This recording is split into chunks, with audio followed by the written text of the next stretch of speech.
The famous philosopher Robert Steiner once said, "For every human illness in the world, there exists a plant that has the cure." Now, we may not have found the plant that cures the coronavirus yet, but there's definitely a lot of foods and nutrients out there that will help boost our immune system and make us fight harder against this virus. Hi, this is Nick from UTheCure, and today we're going to talk about how eating with the right mind can help you beat COVIDs behind. So first of all, let's talk about how to keep our bodies functioning at its highest level through nutrition and food. So when a virus or any disease decides to enter your body, you'll make sure they're entering a high security fortress rather than a broken down house. We need to give our bodies its fuel in the form of vitamins, minerals, fats, proteins, carbohydrates, and water. These are basic but necessary nutrients under any circumstance.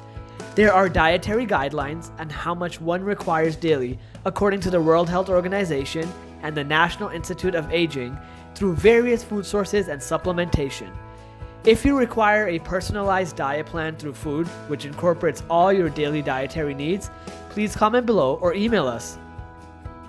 Consuming these nutrients daily gives your body the best chance against any virus or bacterial infection, since the deficiency in any of these nutrients can be seen as a hole in your immunity's line of defense.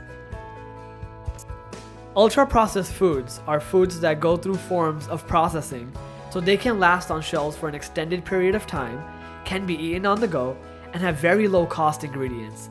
Some examples of ultra-processed foods are carbonated soft drinks, sweet or salty packaged snacks, candies, cookies, biscuits, cakes, margarines, instant noodles, meat nuggets, and sausages, according to the United Nations Decade of Nutrition.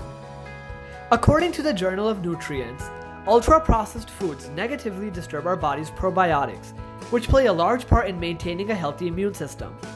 Probiotics are like our microscopic allies living in our gut and are ready to give our immune system an extra push.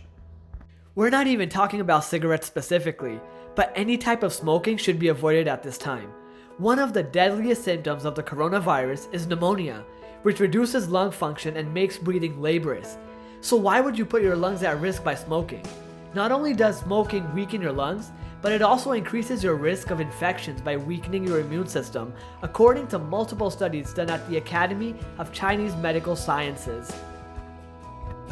Excessive drinking is directly related to a decreased number of macrophages, T cells, and C cells. Macrophages are your body's first line of defense when a foreign virus or bacteria enters your body. T cells are cells that target viruses specifically, and C cells are more for bacterial infections. So as you could see, losing the number of any one of these cells during a time when a highly contagious disease is present would be pretty bad. Vitamin C can reduce the duration of colds and help the form and function of our white blood cells. Though studies state this is more accurate when you start eating vitamin C rich foods before you get sick rather than after getting sick. Vitamin D is involved in one of the processes that maintains our immune cells during infections. They are like the paramedics of our immune cells fighting against an infection.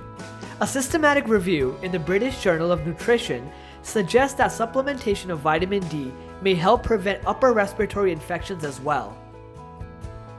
According to the Journal of Clinical Pharmacology, taking zinc lozenges throughout the day starting from the very first symptoms of a cold may reduce the duration of an illness. However, supplementation should not exceed 100 milligrams a day or should not be taken for more than 2 weeks continuously.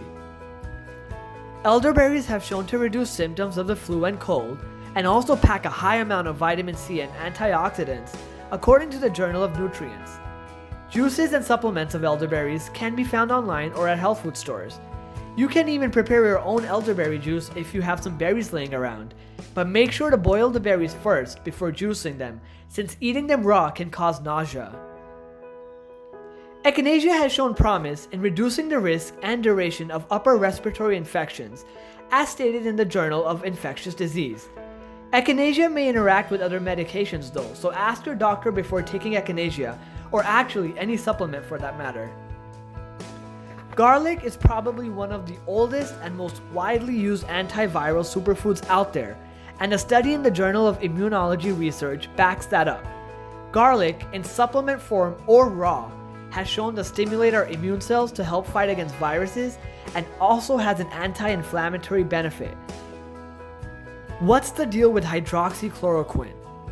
So hydroxychloroquine has been used as an anti-malaria drug for some time now, and the reason it has become so popular lately is because of a recent study conducted on cells and non-human animals in a lab.